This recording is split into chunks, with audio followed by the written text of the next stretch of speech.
I wasn't going to do this video until I talked to someone yesterday. They asked me why I didn't do a video reacting to it. I was like, I didn't think, my audience would be interested in it, but I was checking it out. When it first hit the wire, I was like, what?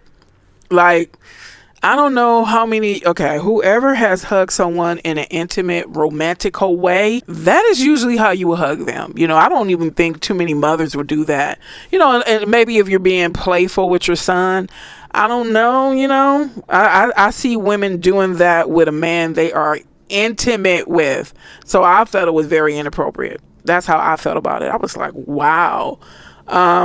Yeah, some people are really giving Erica the side eye, and I think that if you really love someone and you saw them brutally murdered like that, unalived, how could you be able to be, composed and smiling so often, literally weeks and months after that? It seemed like you would be zombied, like not even able to function. But check out these clips. Putting your hands in a man's hair when you hug him, that is a very intimate thing to do. And if you're wondering why I'm talking about that, it's because we're talking about the hug heard around the world.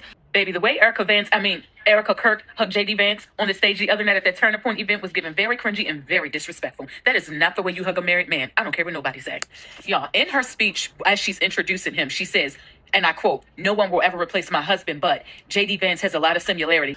Now, Erica's statement was bewildering in itself. It was like, that's a given. Why did you need to tell the world that no one could replace your husband who has been recently unalived? There's no need to announce that or say that.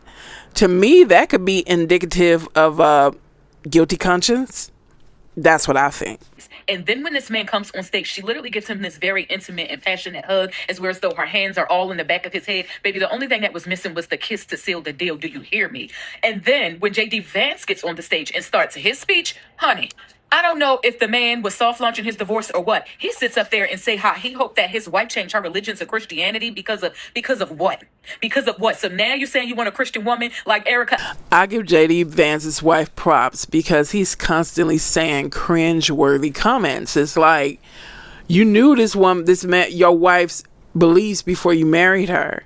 And it's like every time I look around, you're saying cringy things, and then you speak sometimes and act like a full-blown racist. So someone asked him, what messages are you giving your children?